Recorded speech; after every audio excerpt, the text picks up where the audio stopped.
The following is a presentation of the Mat Talk Podcast Network. You are now tuned in to the PA Power Podcast, College Edition, featuring Mason Beckman and Tristan Warner. PA Power Wrestling. Pennsylvania is wrestling. Welcome in, wrestling fans. You are now dialed into the PA Power College Podcast. As Jason Bryant of the Mat Talk Podcast Network said, I'm Tristan Warner, joined by my main man, as always, Mason Beckman, a.k.a. Beck Diggity. Mason, it's always something. It's always some technical difficulty with me, especially.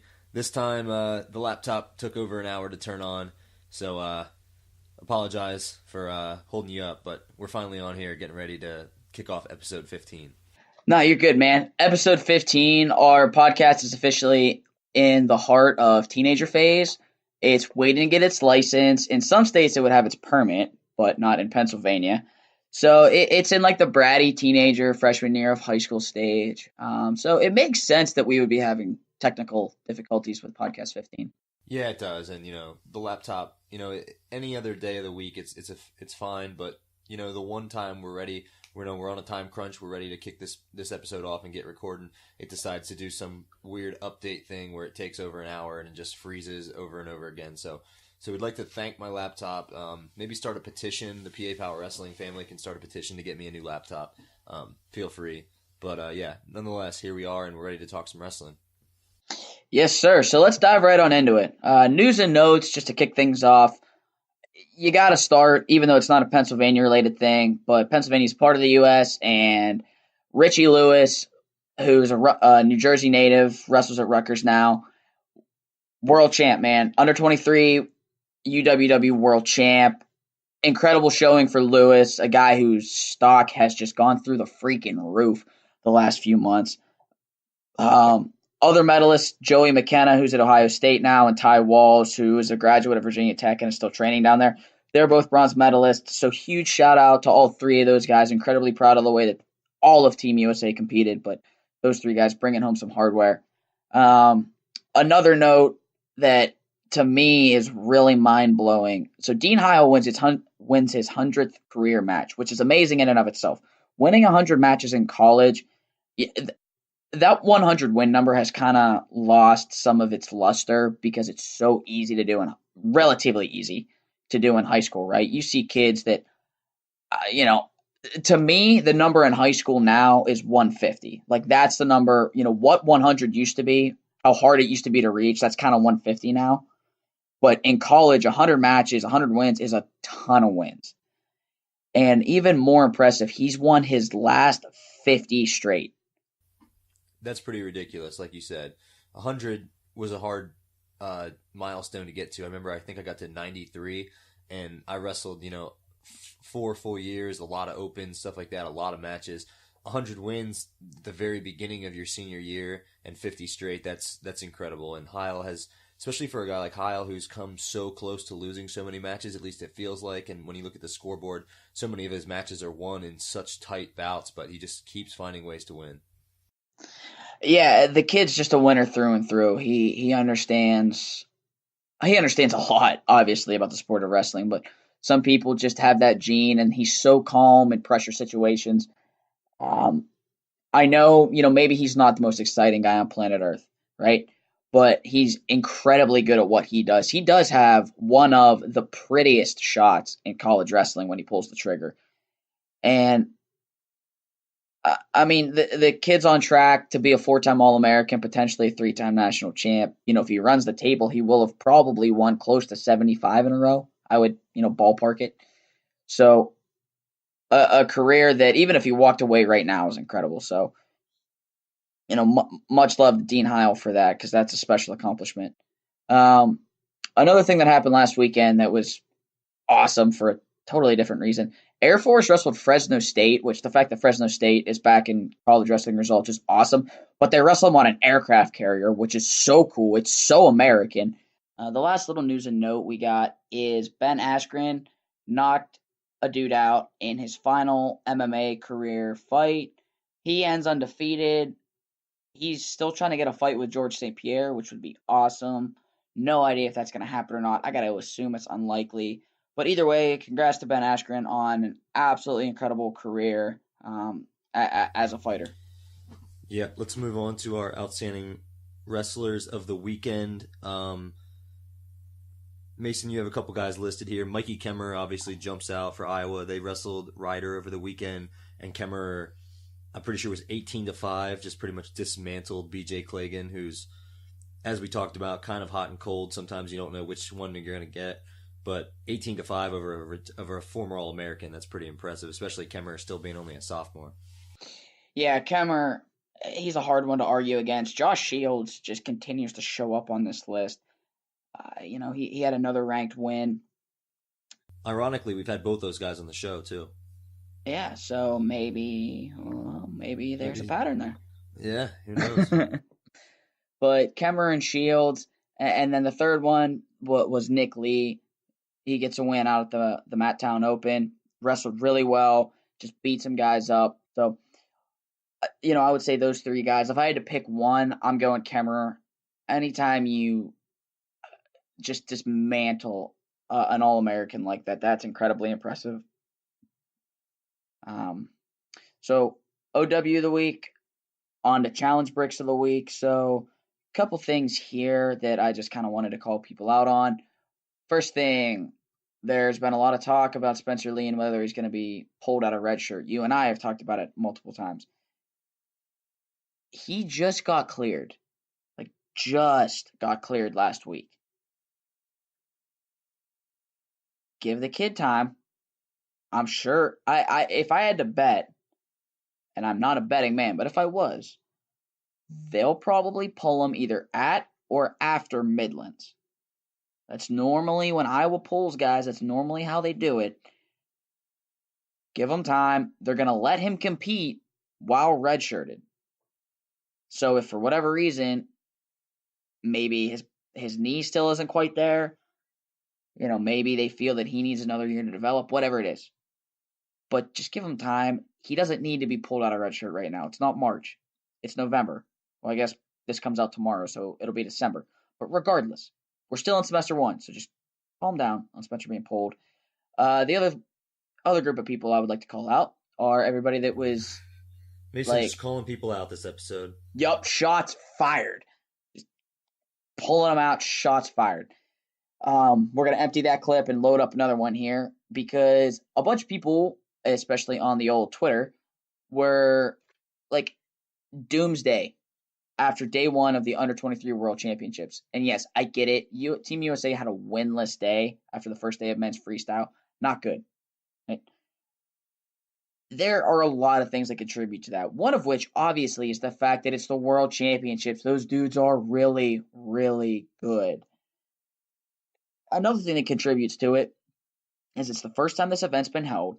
So, the USA Wrestling contingency wasn't, I'm sure, 100% sure on exactly how they wanted to have guys peak for this. There's guys that are getting pulled away from their college seasons. Mitch McKee wrestled 2 dual meets over the weekend, then hopped on a big metal bird, and went over to do his acclimation for the Under-23 Worlds. So, there's a lot involved in this, and I'm sure that they'll keep getting better and better. And then you look at day 2, and we had 3 medals and a world champ. And Isaiah Martinez lost in the bronze medal bout. So, again, people reacting way too soon, and all these hot takes, just chill out. Calm down with the Twitter fingers when you don't really know what you're talking about, and you're freaking out after one day of competition, especially in a summer where our senior men's team won the world title, the junior men won a world title, and the cadets were second in the world. USA Wrestling is just fine. Yeah, and Mason, just on a side note, doesn't it kind of surprise you that of all of the guys that the Team USA sent in that U23 championship, you just mentioned guys like Isaiah Martinez and McKee. Does it surprise you a little bit that of all those guys, Richie Lewis is the one that comes back with a gold medal? Yes and no. Yes, in the sense that when you send a guy like Imar, when you send guys like McKee and all the different names that were on that roster, Ty Walls, there were some incredibly credentialed people that are far more credentialed than Richie Lewis. But Lewis, number one, the way he looked at the trials was he looked unbelievable at the trials, right? And kind of the thought process going in was that if he could keep wrestling, if that wasn't just a flash in the pan, if that was how Richie Lewis is now, if he really jumped that level, that if that kid showed up, he was going to be hard to beat, which obviously he did. And the other thing, if you've ever listened to an interview of Richie's, or even just gone to his Twitter and read through about 2 tweets, the dude, he literally signs his name RL Savage, and he's an interesting interview to say the least. But he is not short on confidence, and the kid just wrestles. So he's not going to back down, man. When you get on that stage, he's going to keep pulling the trigger. He's going to wrestle hard. And like I said, his showing at the trials, I guess to answer your question in short, the biggest question for me were the trials a flash in the pan, or had he jumped that level? And it's clear now that he jumped that level. So it was a surprise, but I think his performance at the trials, that was a bigger surprise than Worlds. Because the trials, he really came out of nowhere to win that. I don't want to say nowhere, but he was not one of the guys that anybody picked to win that thing. Anybody outside of the Rutgers camp, anyway. Yeah, and it'll be interesting to see how this, that kind of result translates to his college season. I think he's got, a 5th-year senior now? He's ranked, I think, 8th in the country. He's ranked 8th in the country in NCAA wrestling. Just went ahead and won the U23 World Championship. So interested to see how his freestyle success translates to the rest of his folk style career. Yeah, it really will be interesting. Good wrestling is good wrestling, but there are definitely nuances to the 2 styles. So we'll see how that plays out as the season progresses.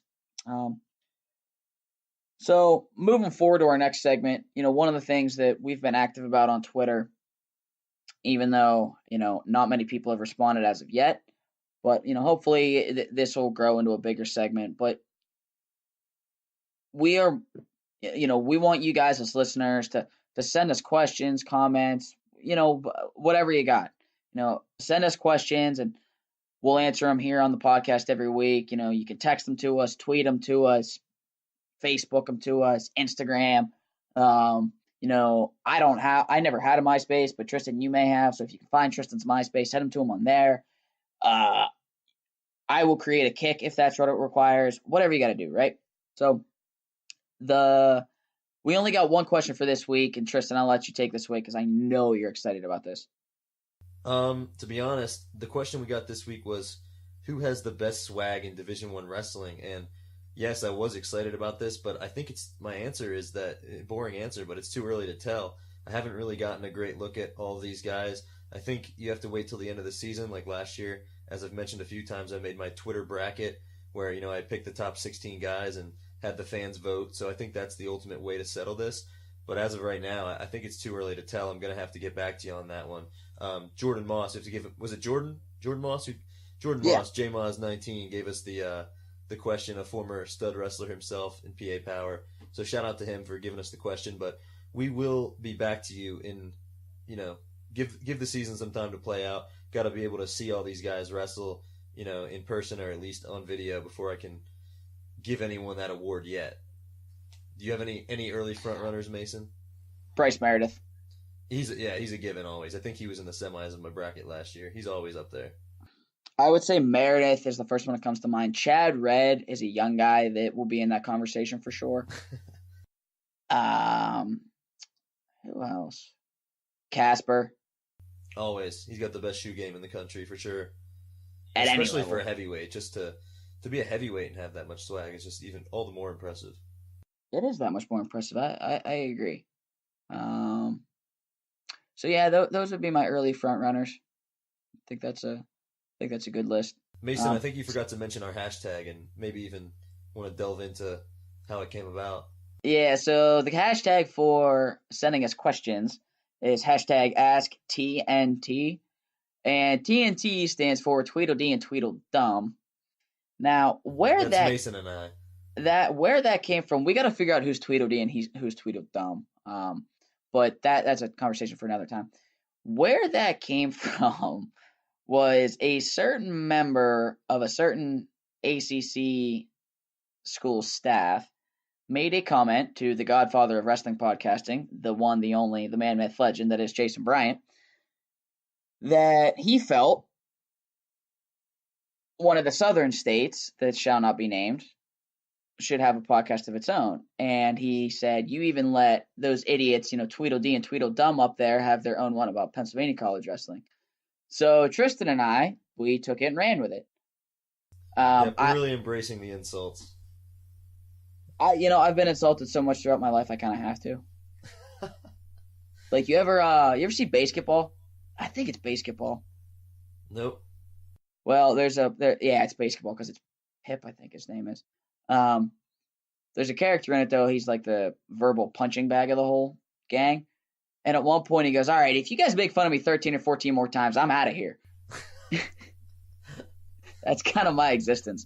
So That said, send us your questions. Tweet it, text it, Facebook it, Instagram it, whatever means. You can send it by carrier pigeon if you got it. Actually, that would be incredible. If somebody can make that happen, please do it.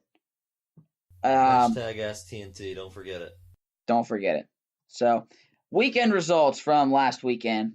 Just a quick run through here. The brothers Josh out there at Arizona State, Maruk and Shields, they both won against South Dakota State. Shields won 4-0 over the number 11 guy in the country, Danny Silverberg. So, again, he continues his just white-hot start to the season. A sidebar to that, Zahid Valencia teched the number 10 guy in the country. So, yikes. Yikes. That's all we got for that one. Solomon Chishko and Virginia Tech Stool with Missouri. He falls to Grant Leith, who wore a neck brace. And if you haven't seen this yet, there is now a Twitter account for Grant Leith's neck brace. Hilarious. Gotta love it. Go check that out. In that same dual meet, Zach Savatsky and Andrew Dunn, both Pennsylvania natives, won. We talked about Kemmer lighting Klagan up like a Christmas tree. In the spirit of Christmas. It is, yeah. It will be December 1st when this podcast comes out, so 'tis the season. About that time for all those holiday spice drinks at Starbucks. Only you, Mason. Look, I enjoy seasonal beverages. So Chad Walsh gets a 5-4 win over Caleb Young, so that's actually a good outing for Young. Walsh, number 5 guy in the country. National semifinalist at least once. I don't remember if he made the semis last year or not, but that's a good match for Young to show that he can compete with top 5 guys. And is Caleb Young even officially the starter for Iowa? Isn't Marinelli really supposed to be the guy in that lineup? Yeah, Marinelli's the guy. He's got a busted wheel right now. I think I want to say it was an ankle. But yeah, he's kind of a 1A to Marinelli's 1. So still an impressive performance for a freshman against a 2-time All-American. Yeah, no question. Tyson Dippery, who is at Rider with Chad Walsh. Tyson Dippery did get a win in that duel against Iowa. Tyson, also more commonly known by his nickname Buck for anybody that wrestled with him. T-Buck. Buck Dip, yep. Yep. Matt Town. Since his Lewistown days, yep. Yeah, way back when, man. The Wayne Danger days. That's right. Matt Town Open. Nick Lee wins 141. He had a win in the semis over Brian Courtney, who took 3rd in that same weight. I want to say he won like 19-6 too, which is pretty incredible considering Courtney just came out of high school ranked top 5, top 10 in the nation. Yep. And I'm just a little disappointed in Nick Lee's kicking game. He missed a couple extra points.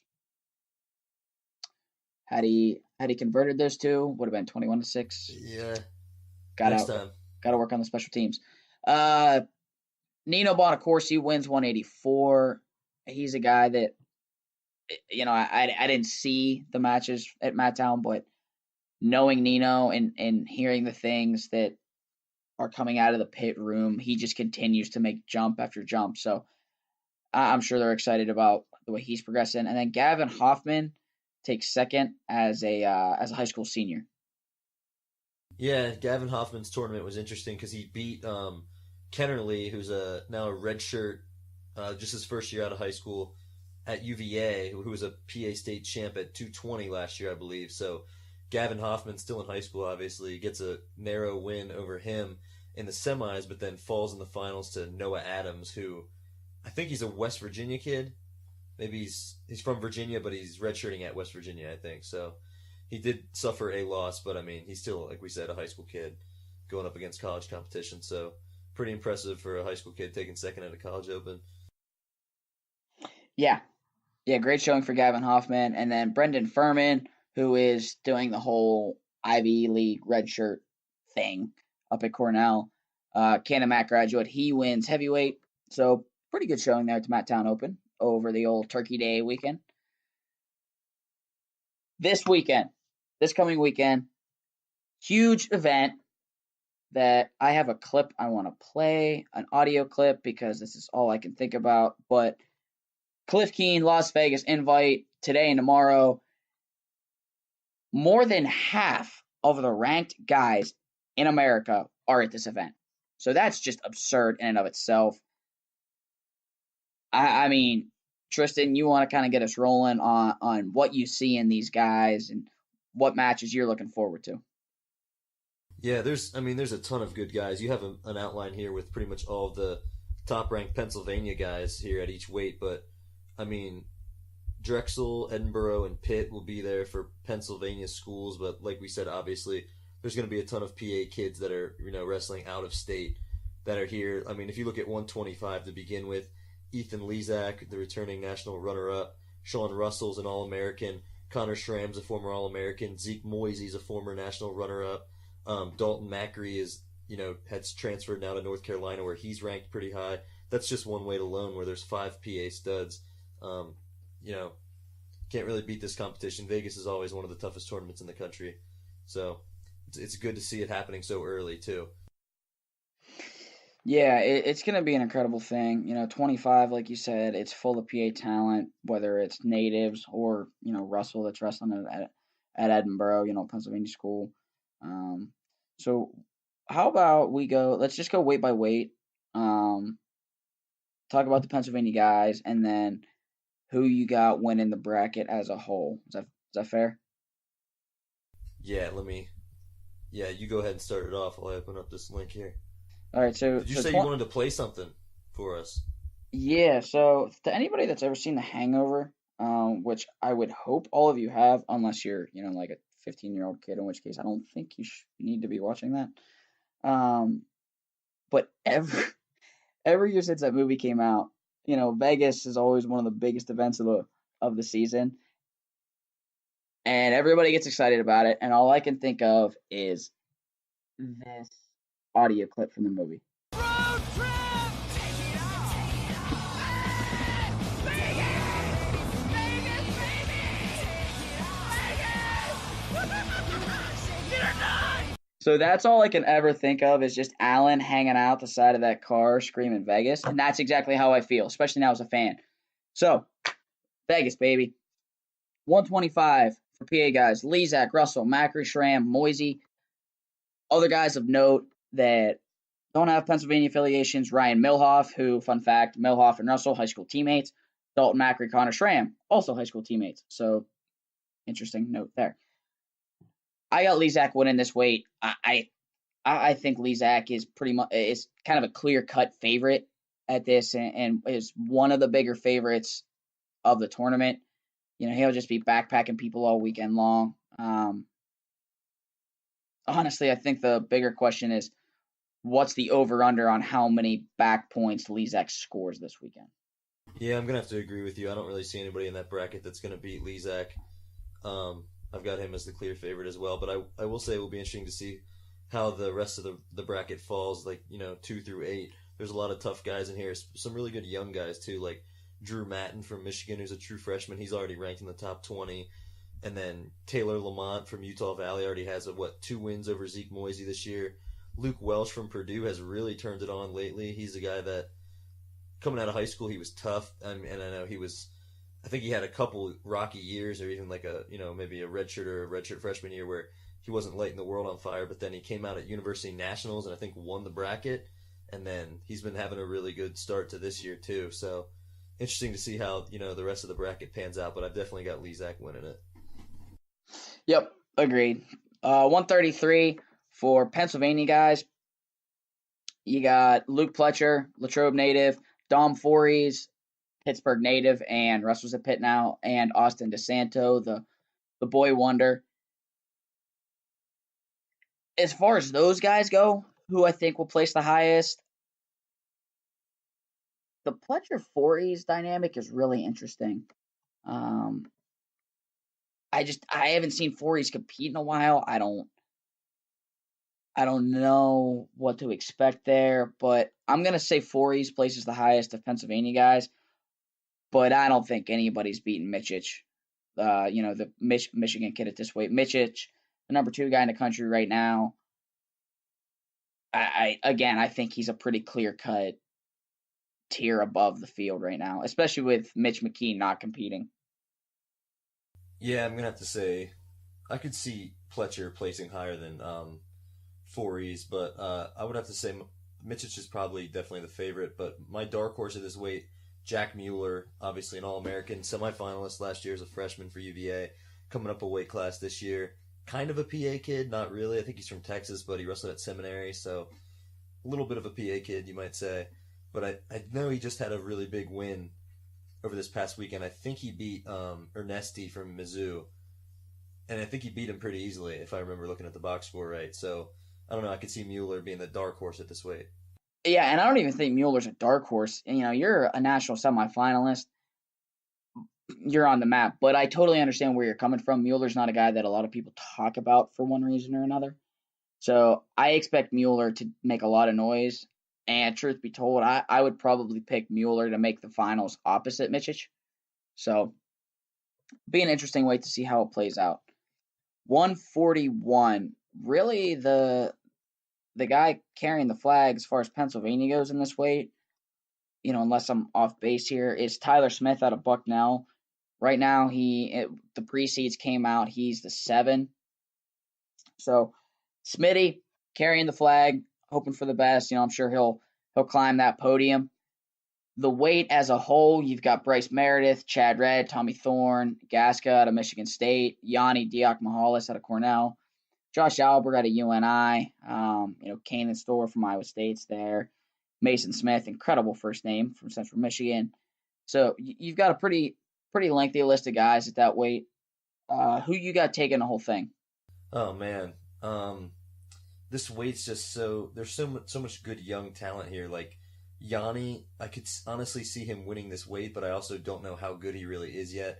I haven't seen him against really top level competition in college yet. I really just know him based on how much hype he's gotten from high school and from Flow Wrestling and stuff like that. So I'm not saying that he's going to win it, but I am interested to see how high he can place at this. I really think we'll probably see a Bryce Meredith-Chad Redd final, and we already saw that match happen, and Meredith already won. So I'd have to go with Bryce. Plus, he's got the best swag, so I'm going to have to go with And Bryce they almost Meredith. threw hands. Exactly, yeah. It could be a heated battle there. I agree. I'm But going what Bryce. happens in Vegas stays in Vegas, right? Yeah. Until it comes time for those two to battle again in Cleveland at the NCAA tournament. Well, no, they're both Big 12 guys. That too, yeah. They'll probably see each other 4 or 5 times this year. Yeah. So I'm going Meredith too. Dude like that's continuously proven to be at the level he is. It's so hard to pick against him. 49. Rolling on up. So 49, you got Solomon Shishko and Josh Maruka for Pennsylvania guys. Other guys of note, Max Thompson, returning All-American from Northern Iowa, Colton McChrystal out of Nebraska, Justin Oliver, an All-American from Central Michigan, Keyshawn Hayes from the Ohio State, Troy Heilman out of North Carolina. Those are the guys that are seated ahead of Chisco and Maruka, who are 6 and 7, respectively. Tristan, who are you picking to win the weight? I just want to deviate from the norm and not pick the number 1 seed at every weight. I'm going to go with Keyshawn Hayes just because, like I said, he's another guy who's gotten so much hype, and I know what he's capable of based on, what he's done so far in his wrestling career. He's a young guy, but the workout partners he has at Ohio State and the coaching, I don't know. I just see Keyshawn Hayes being a real stud for the Buckeyes, so I'm going to go with him to win this weight. I actually agree. I think Keyshawn is going to open some eyes this weekend. Thompson, number 3 guy in the country, quietly the number 3 guy in the country. Really solid wrestler, but I think Hayes, he'll get through Heilman in the quarters and then knock off Thompson in the semis. On the other side, if he comes to wrestle, if his best self comes to wrestle, I'm picking Chischko on the other side. A Chischko-Hayes final would be a lot of fun. So this is a weight that I'm really interested to see how it plays out. Hopefully, Solomon Chischko gets himself out of the little bit of a funk he's been in the early part of this season. When he's wrestling his best, he's a special guy. He's a 2-time All-American with this year and next year to go. So hopefully Chischko kind of rights the ship and gets back to his blast double legging and super long arm, tight waist and self. So 57. Again, man on fire, Josh Shields at this weight.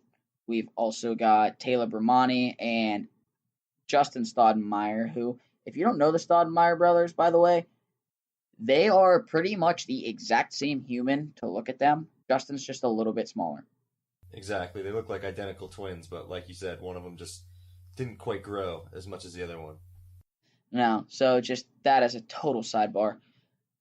Other guys to note at 57, Tyler Berger from Nebraska. Shields is the 2 seed. Micah Jordan from Ohio State's the 3 seed. Pantaleo from Michigan's the 4.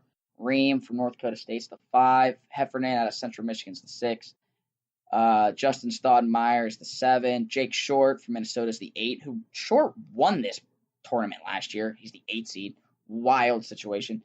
Andrew Crone out of Wisconsin's the 9, and Romani's the 10. I'm going to have to go with my man Josh Shields. He's just on fire, and until he loses, it's hard to pick against him. I think Shields is going to win it.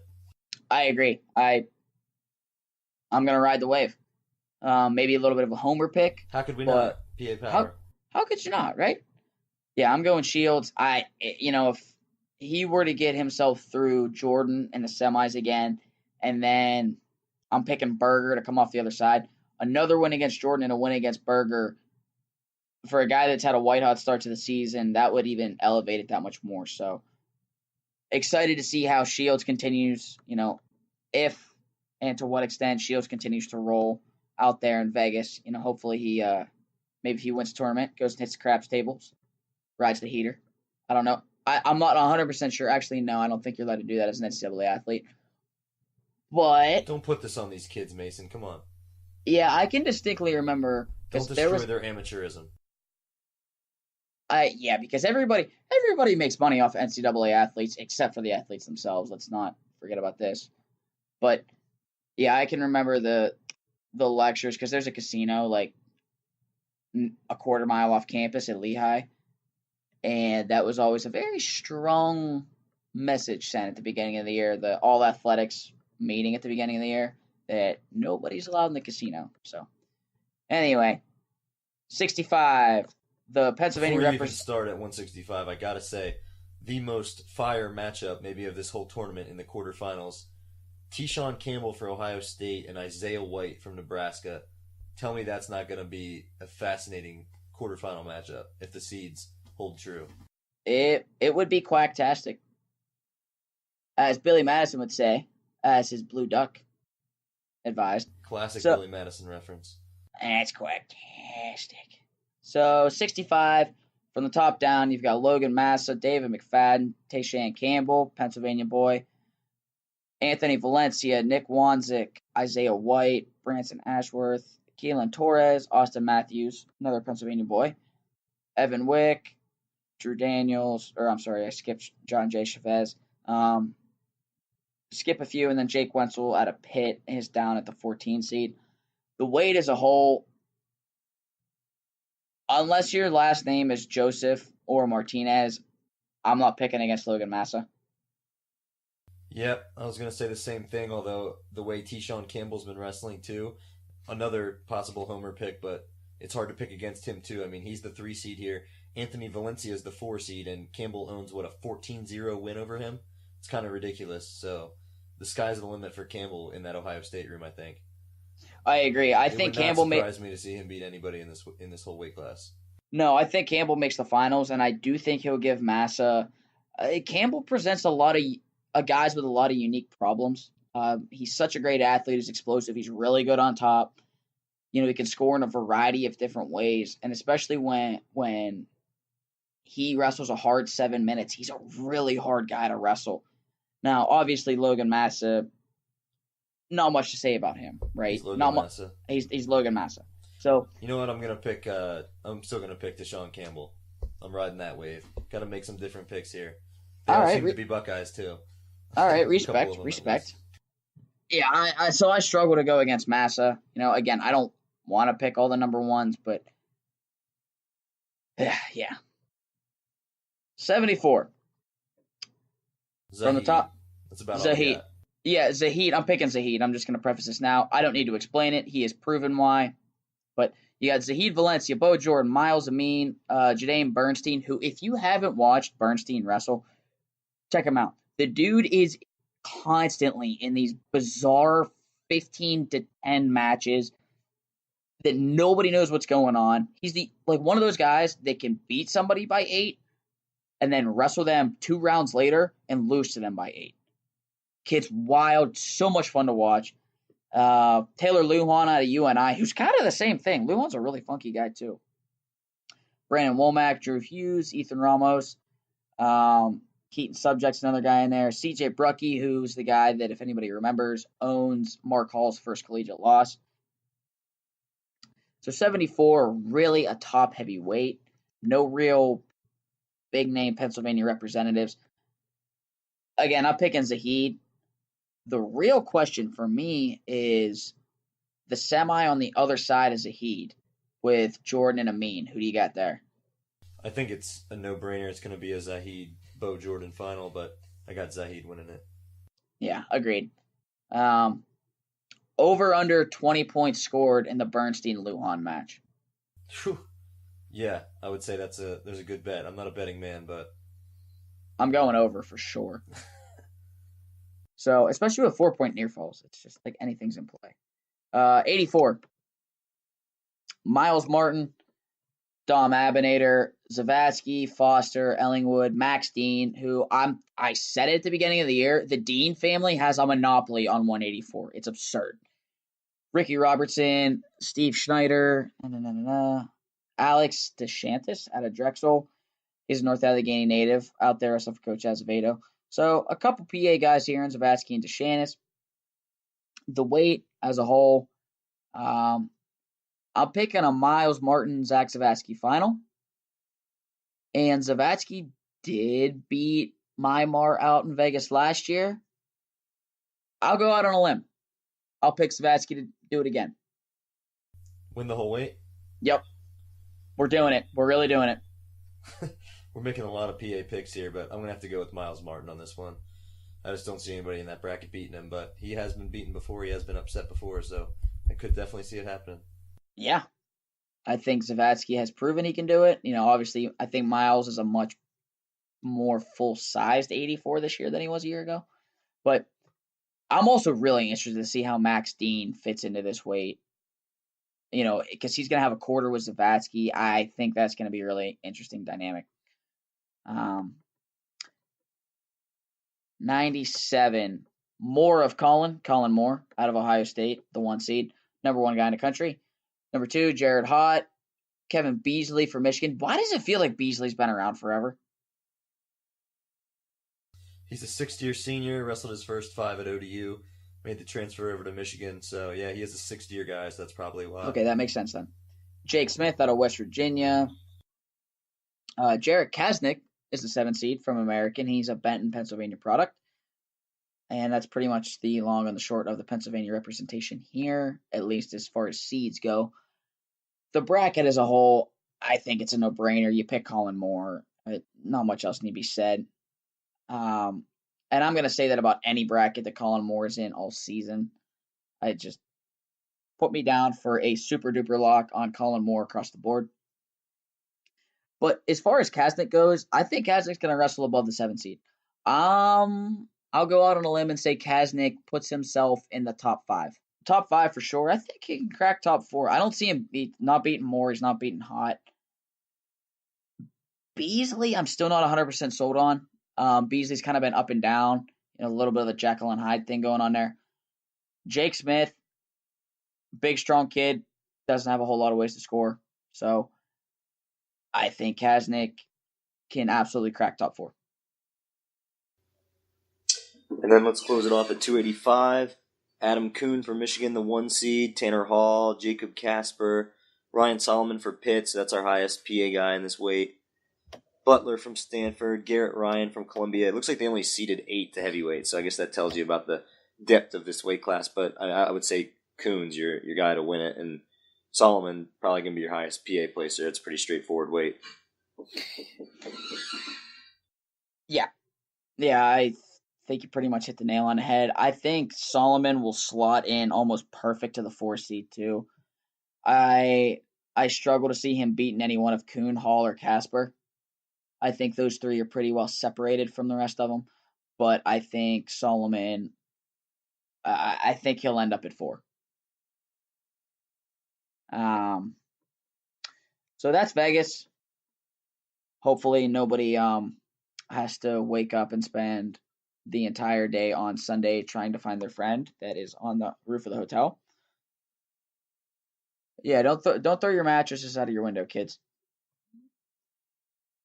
Other big things that are going on this weekend on this side of the country. Lehigh at Princeton on Friday. Some interesting matchups there. So Friday today when this podcast comes out. Court Schuyler and or John Mealy, whichever one of them is in the lineup, they'll wrestle returning All-American Matt Kolodzik. He was an All-American last year at 41. So that'll be an interesting match to see. 57, Ian Brown and Mike D'Angelo. That'll be a good one. And then 65, whoever goes for Lehigh, can be Wolf, could be Walter, could be Longo. They'll wrestle Schleifer for Princeton, who's had a pretty good start to his season. So those are kind of the 3 marquee matchups in that dual meet. I don't think there's a whole lot to dive into there. Big dual meet of the weekend, though. I think that goes without being said, is Penn State Lehigh. It's at the PPL Center, which it's going to be about close to 10,000 people. Place is sold out. It sold out a while ago. The arena is only about 3-4 years old. It's a minor league hockey arena right there in Allentown. Matches of note. You got Parker and Keener at 33, Karam and Cortez at 41. There's a question mark at 65. Will Chenzo be back? In the press release and the preview for Penn State's, the Penn State's media department put out, they do have Chenzo in the lineup, so you got to believe he'll be there at 65. 74 is the marquee match of the night. Jordan Cutler, Mark Hall. 84 is the 1A to 174 is 1 with Ryan Price and Bo Nickel. And then heavyweight, Jordan Wood and Nick Nevels. Tristan, looking at this dual meet, thoughts, previews, predictions, what do you got? Oh, man, there's so many good matchups, but like you said, Cutler Hall is the one I want to see the most. Just obviously you got a returning national champ in Mark Hall, but Cutler is one of those guys who coming up 2 weight classes, but it seems like that's definitely done him good. He seemed like he was cutting way too much weight, and now that he's been at 74, already has a win over Amin from Michigan. So, I mean, that's the marquee matchup. And then obviously, you'd have to think Bo Nickel's a heavy favorite, but Price always impresses me, so I'm interested to see what kind of fight he can put up against Bo Nickel. Yeah, both of those matches. We saw in the Price Hall match last year, Price gave Hall fits because he's so freak strong. His position's really good, and he doesn't overextend or put himself in unnecessary risk. Doesn't take unnecessary risk. Cutler's very much in the same mold. He is an absolute freak of nature with his horsepower. Scotty Parker talked about it. What was that, last podcast? Was that 2 ago? So again, very much in the same mold. Cutler's not going to overextend himself. When Cutler attacks, he gets up and through you really clean. That's going to be a really interesting match to watch. Plus, they're both just really, really good. So it'll be fun either way. Price Nickel, look, we all know about Bo Nickel. Kid's made the national finals twice. He, won a national title last year. And in winning that national title, he beat a guy that's ox strong and positionally incredibly good in Gabe Dean, right? So we know Nickel can handle that. I think Price is equipped to give Nickel fits for the same reasons that he gave Hall fits last year. He's freak strong. He's not going to take unnecessary risk. That said, Nichols kind of the guy. It's almost like a ticking time bomb, could kind of blow up at any time, and a match can all of a sudden go from he's losing to the match is over because he pinned somebody. So that's going to be a fascinating one to see. And then heavyweight, Jordan Wood, Nick Neville's. Neville's the number 3 guy in the country right now. Wood is in that 10 to 12 range. Going to be a really good test for Jordan Wood.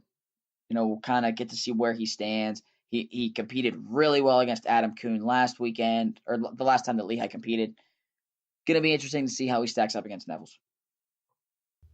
Yeah, that'll obviously be a big test for Jordan Wood, who we talked about is definitely tough, and he's having a good year, but he's ranked kind of low, so it'll be a good test to see how he can do against a top 5 guy returning All-American. Yeah. Yep. Other things to look for this coming weekend. Penn, they are home today against Ryder. You'll get to see Joe Velikit take on BJ Clagan, May Bethea take on Chad Walsh. Sunday, they head up to Long Island, wrestle Campbell, Citadel, and Hofstra, all up at Hofstra. Lockhaven wrestles Rutgers today. Del Vecchio and DJ Failman at 133. That'll be a good match to see how Failman stacks up against Del Vecchio, a guy that's in that top 10 range. Richie Lewis, the aforementioned Richie Lewis, going to wrestle Clucker, the old Clucker. So, see how Clucker stacks up against the world champ. Chandler Marsteller wrestles John Van Brill, a guy that has a way of sneaking out high-level wins. So, going to be really interested to see how Chance handles Van Brill. Yeah, he's a Papa now. So, Papa Chance. We will now refer to Chance on all podcasts as Papa Chance. I'm coining it now. Then Raison Gross at heavyweight. He's taking on Thomas Haynes, Sri Lanka product, at Lockhaven. So there should be some interesting matchups in the Lockhaven-Rutgers duel today. Then Mikey Kemmerer in the Iowa-Illinois duel today. He's going to take on number 17, Kyle Langendorfer. So Kemmerer, I do not expect that match to go 7 minutes. No, I don't either, especially after an 18-5 win over Clagan, who's an All-American who's ranked higher than Langendorfer. So, other than that, man, I think that's pretty much it for this coming weekend. We've got an incredible interview coming up for you with Mike McMullan, 4-time All-American at Northwestern, went 3-2-3-3, won arguably the best dude to never win a national title, not just from Pennsylvania, not just from Northwestern, period. A true intellectual, somebody that if you don't follow him on Twitter, hit him with a follow. Mike Macadocious, great Twitter name, by the way. He rocks the hell out of a pair of spectacles, makes him look like the intellectual that he is. I don't know if he's got a sweater at Northwestern. He had the best sweater game in all of college wrestling with the Penn sweater he had while he was there. So that interview is going to come up right about now. So we'll throw it over to that interview, and then we'll wrap things up. All right, and joining us on the program now is Mike McMullan. He was a 4-time Division I All-American for the Northwestern Wildcats, going third, second, third in his 4 appearances, all at heavyweight. Was a national prep champ for Wyoming Seminary. He's a native of Easton, Pennsylvania. He's now a coach at his alma mater up there in Evanston, Illinois. Mike, appreciate you taking the time to talk with us, man. Yeah, no problem, Mason. Thanks for having me on the show.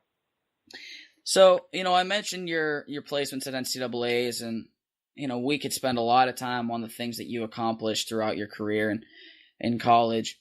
And I remember watching some interviews and listening to some interviews of yours right after you finished your career in St. Louis that year.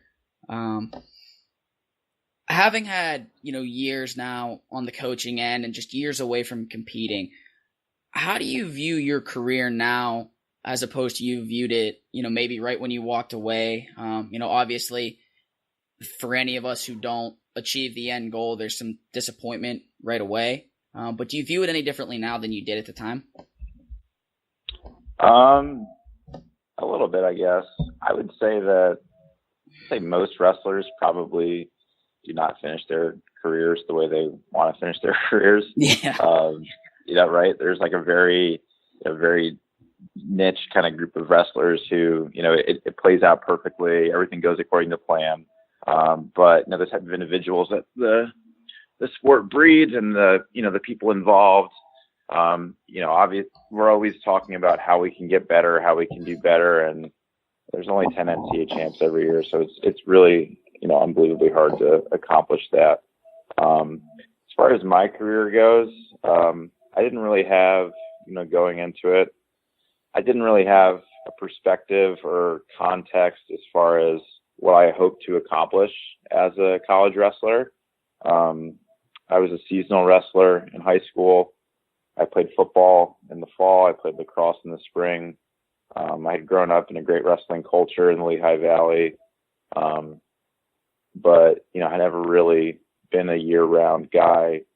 And just wanted to see how I'd transition into college and just kind of take it one match at a time. And reflecting back, now having coached collegiately and, worked with several kids who, come in through the recruiting process and come into a college room and have these hopes and aspirations and, working through struggles and obstacles that they encounter in their lives on a daily basis and seeing how difficult it is to, even qualify for the NCAA tournament, let alone win matches there.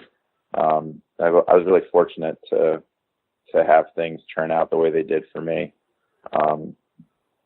There's a lot of variability in life, and you can drive yourself crazy, fixating over things that are completely out of your control. There are a couple of things that are always within your control every day when you wake up and you get out of bed. And I know with certainty throughout my college career that I made a conscious effort to systematically control as much as I could in preparation for those 3 days in March, because a lot can happen, a lot can go wrong, a lot can go right at the NCAA tournament. I've been there 4 times and taken a different route every time. But if you can be consistent, if you can be prepared and comfortable and confident when you get there, great things can happen. So that was kind of my approach as a competitor, and that's kind of the philosophy I operate with in my coaching capacity to the guys that I work with on a day-to-day. That makes a lot of sense. You mentioned that you took 4 different routes in your 4 trips to the NCAA tournament. Is there any one of those 4 outings, of those 4 performances, that you look back on and you would say you're the most proud of? You had a trip to the finals. You had a year where you lost early and dug the whole way home for 3rd. Is there any one of those that you really look back on and they kind of stand out to you? Yeah, the early for 3rd, man. I mean, that had never – so I lost in the 2nd round my junior year, the year after making the finals as a sophomore, assuming that I was just going to get back there again, and that was the expectation. So to go into the tournament and to lose – on day 1, all of a sudden, my whole world was turned upside down. And I had never lost. I wrestled a lot of tournaments in my life. And again, been very fortunate to have a lot of competitive success. I don't even know the name of the round I lost in because it had never happened before.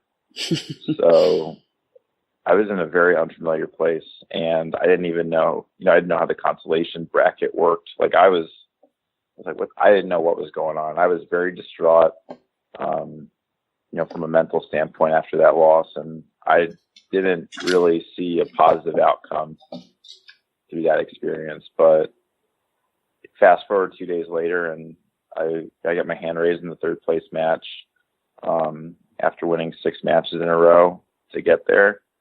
I didn't win NCAAs, but that feeling and that sense of accomplishment in that moment in my life was amazing. and probably, aside from making the finals, definitely the most rewarding and one of the most memorable experiences as a competitor for me throughout my career. I can believe it. I mean, I know just for me, my redshirt junior year, the same year as far as eligibility goes, I lost out of the chute, and I ended up 6th that year. But just getting yourself back on the podium was, like you said, a really rewarding thing. So I'm sure coming the whole way back for 3rd would be even more so. Yeah, and it's hard in the moment to think that, that mindset and sacrifice and grit that you need to show in those moments to get to that point are going to pay dividends down the road. But, I'm sitting here, 3.5 years later removed from that experience. And, I can reflect back, and I placed a certain place at that tournament because of the mindset I was able to create after a tumultuous experience. So I'm really fortunate. Yeah, it's hard to see it in the moment, but you can reflect back and be really proud of the work that you do. Absolutely, man. And one of the things that makes that route and makes your finishes at the NCAA tournament all the more impressive is the group of heavyweights that you came through with. Just within the Big Ten, you rattle off some names. You had Nelson, Kuhn was there on the latter end, Medbury, Telford, Chalfant, McClure. Lawson was in there at one point. If you go out of conference, you had a guy like Gwiz in there. One of the things that really stood out about you in that group, obviously you were a light heavyweight. I don't know what you walked around at, but, it wasn't a secret that you were on the lighter end of that spectrum. And you were a lot more active. You were just a pure wrestler. I can remember interviews of yours talking about scrambles and you making comments about you didn't have to say it was a good heavyweight scramble. It was just a good scramble. Yeah. I know this is a broad question, but what was life like as such a light and a different guy at that weight? And we see guys like you more now, guys that are more active now. But I remember watching you your freshman year, and you kind of really pioneered that style and that body style of heavyweight for what we've built up into now at that weight. What was that like, and what were the growing pains like dealing with guys that were probably 40 pounds bigger than you all the time? Yeah, it's a great question. I still remember my first heavyweight match when I was in high school. I'd wrestled 160 and 189, and I had the opportunity to go heavyweight my junior year. And I remember taking a shot, and the kid was still standing on his feet because I didn't know how to sprawl. And I was like, "This is awesome! Like, this is great." So just from that moment, yeah, it was all a very iterative process, a lot of trial and error. Trying to refine my approach and philosophy when I went on the mat. It was pretty empowering to know that as a guy who's active, as a guy who likes to generate action and create scrambles and situations. It was pretty empowering to know that my movement and my decision making and my offensive mindset was going to essentially dictate the match, right? So like every time I went out there, I knew that I had a reputation. I knew that guys were they were cautious in regards to my ability to attack legs and to be agile and to wrestle like a more kind of middleweight body type. So I always felt like they were waiting for me to do something. And I never really worked on defense. I have terrible hit defense because nobody ever shot on me. I'm finding that out now in my coaching career.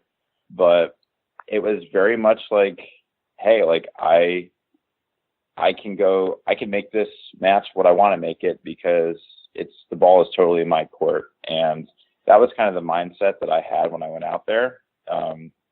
It's a great life mindset in general when you think about like making things happen and impacting the trajectory of your life. Like, the onus is on you, the individual, to go out and create opportunities and experiences for yourself to send you on a certain trajectory and achieve a certain outcome. So I had that philosophy on the mat every time.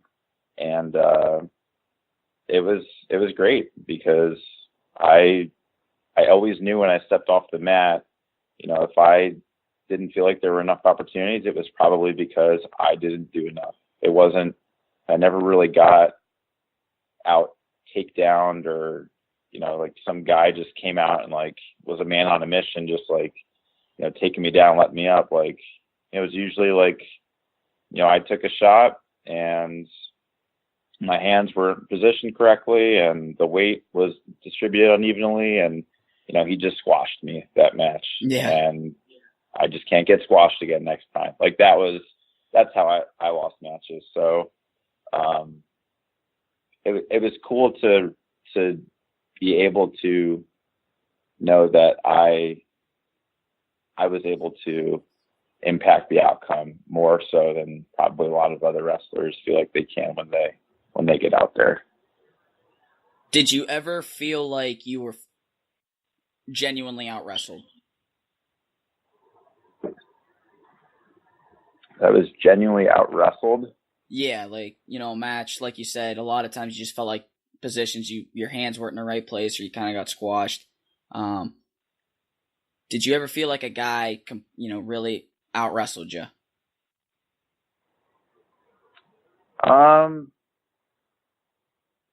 Maybe like once or twice. I wrestled Chalfant a lot through the years, and his senior year he was really like kind of at a different level than he had been in previous years. And I think there was one match where I just felt like I couldn't. He was just doing a really good job. But as far as like wrestling savvy and positionally, and like I always felt like I was a cut above everybody I wrestled. And maybe that's not, maybe that's a little arrogant to think, but that's how I had to perceive it, or else I didn't stand a chance because of my size disadvantage. So that was kind of what I carried with me when I went out there. So you mentioned, your mindset as a competitor, and you've touched on it a little bit as a coach. You make the transition right into coaching. You actually, you came home to Philly, to the Eastern Pennsylvania area. You were in grad school and coaching at Penn, and now at your alma mater. What's the transition been like? What have you learned in your years as a coach now? I think this is year 3. Mm-hmm. What's that transition been like? What have you learned, and how does it compare to competing? So you're managing an athlete as you compete. You're managing yourself, and what you respond to and what you need. You get really good at recognizing and identifying what that is as a competitor. On the other side, on the coaching side, you have to develop really sophisticated emotional intelligence and be able to recognize, in these case-by-case scenarios with the athletes you work with, how can I get the most out of this particular individual? How can I assist this individual in accomplishing whatever his particular goals are, and how can those individual goals come together to influence the outcome of the team, in a given year? So being able to have a lot of opportunities to develop sophisticated emotional intelligence is what kind of coaching has afforded me so far. I've got to meet a lot of great people, through working with the athletes directly, through working with other coaches and being around differing philosophies as far as, how to lead a team or how to cultivate an individual. I've been around a lot of great families through the recruiting process, and I've gotten to see, kind of geographically, difference in philosophy as far as teaching wrestling, as far as, what they perceive high level wrestling to be, what this, particular region's culture looks like and how it's impacted, the wrestlers' technical savvy. You just kind of, you're so, it's such an individualized sport, and you're so focused, for 12 hours a day at a tournament on yourself and feeling good, and if your legs are sore and if you got enough water to drink, and you break out of that and you are able to experience this community that has so many different fascinating segments of it and so many different stories of individuals who all are chasing a very similar goal. That's remarkable, and I didn't really know it existed until I started coaching. But it's been great, and it's something that's really cool, and the human aspect of it is something that really drives me to get out of bed every day. So, like I mentioned, you spent your first couple years at Penn, and now you're back at Northwestern. Beyond the obvious of it being your alma mater, what drove the move for you to go back to Evanston? I think the program is in a very different place than it was when I was there. And I saw, as an outsider, obviously I was, I'm always following my alma mater at Northwestern. And I saw from the outside the kind of direction the program was heading in, and the progress it had made in such a short time since I graduated. And I also saw the opportunity for improvement and what it lacked. And, and seeing how the staff was distributed, from a weight perspective and a size perspective, plugging in an upper weight guy, a coach with experience who, recognizes the unique opportunity that a school like Northwestern affords to prospective student athletes. And not only, premier athletic experience being in the Big Ten, but, going to one of the premier private research institutions in the world, having unparalleled professional development opportunities, being near the third largest city in the country, in Chicago, and just knowing the personnel that was in place. There were guys that I felt like I could learn a lot from, and I am learning a lot from. So,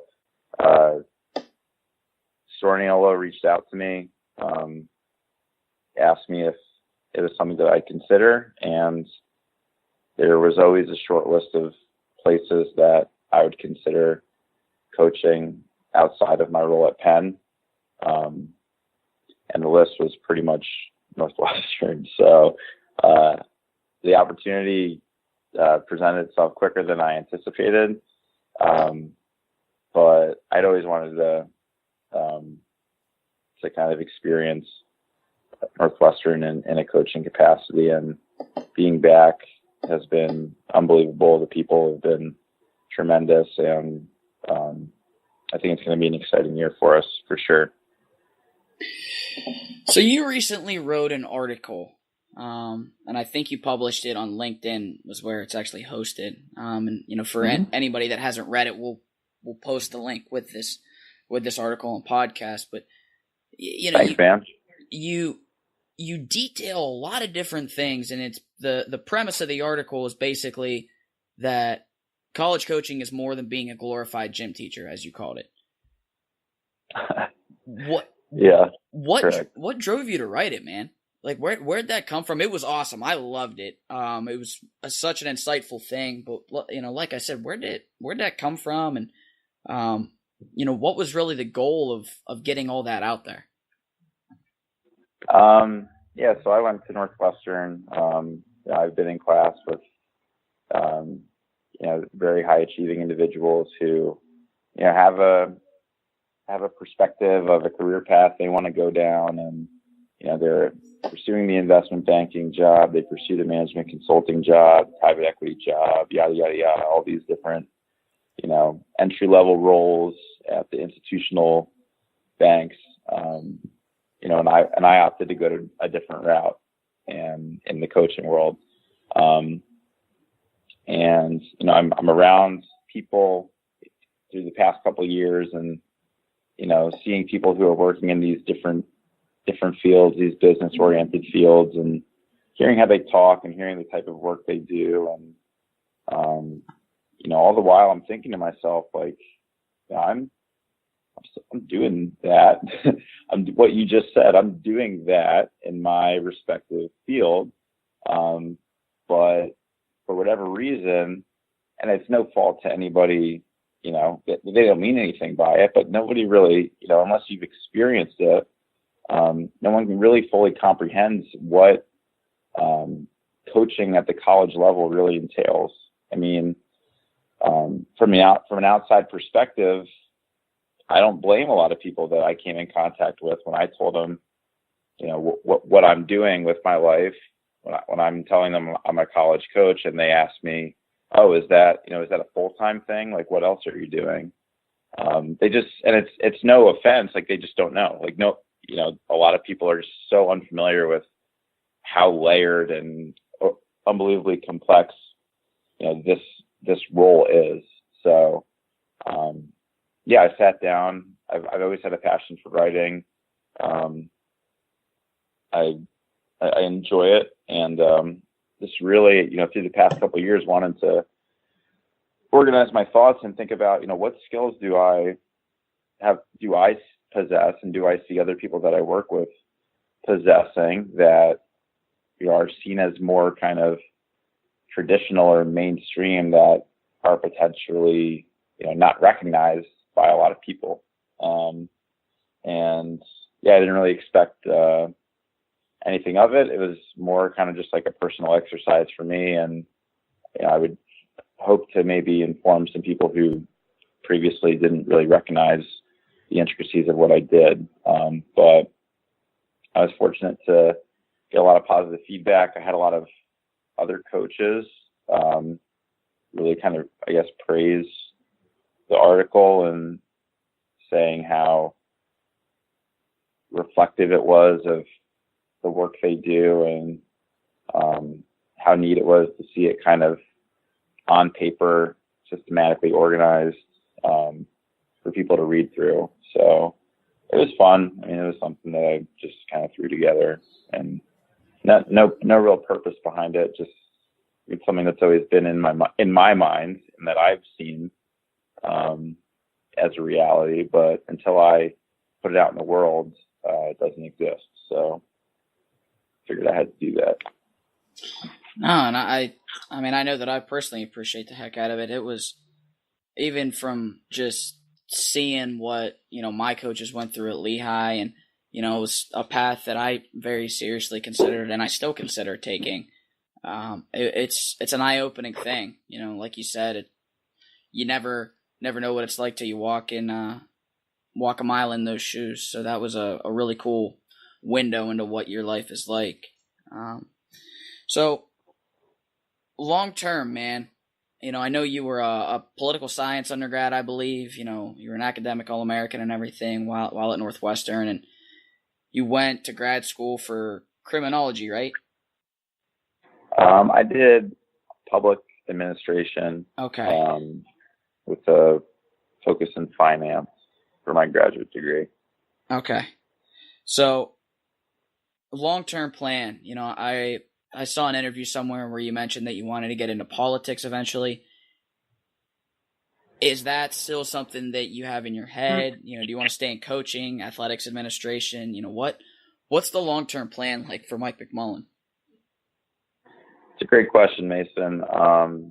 That's something I ponder every day, and I don't have a neat, clean kind of route in mind.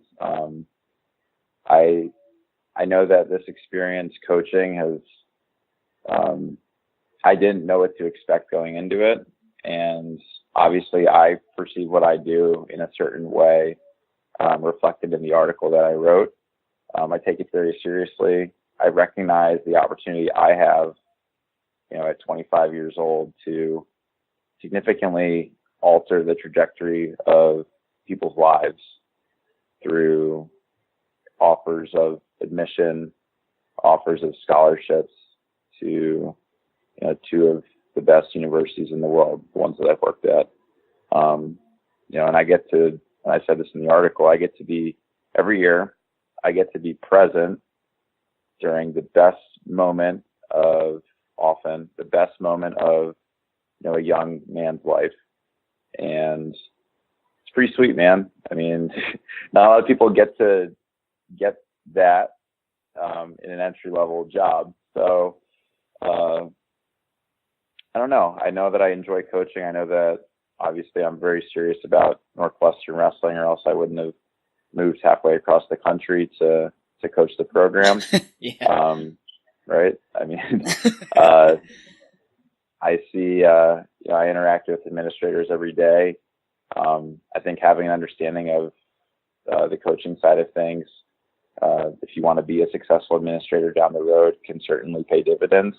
And then you see a guy like Jim Jordan, who coached at Ohio State for like 8 or 9 years, and then decided to go get a law degree and is now in DC. So those are all things that have happened before. So I recognize those as all possibilities, but I don't know. I just wake up every day and I recognize that I have the opportunity to make an impact in people's lives, and I try and learn as much as I can. And I'm still trying to kind of identify, what tomorrow holds. But I know right now I'm pretty serious about Northwestern wrestling, and I think our program is in a really good spot. I think we have, I would say, one of the best coaching staffs in the country, one of the best young groups of wrestlers in the country, and hopefully getting some more kids to sign on to recognize what we're building here in Evanston. That's awesome, man. I'll tell you what, I don't want to keep you all night. You got anything else for us? Anything you'd want to get out there about what you guys are building at Northwestern, from a recruiting standpoint, or just anything else you got for us? I think Northwestern Wrestling is very serious about what it hopes to accomplish. We have 2 of the best freshmen in the country, in Ryan Deacon and Sebastian Rivera. We've got a great early signing class for our 2018 class. 3 kids who are, I think, top 80 overall recruits who are signed on right now. We're going to continue to recruit hard. We've got a lot of older guys who have had experience wrestling at NCAAs and who have exhibited tremendous leadership for us through the preseason. And like I said earlier, we've got an amazing staff. I mean, I would challenge you to find a more accomplished, from a competitive standpoint,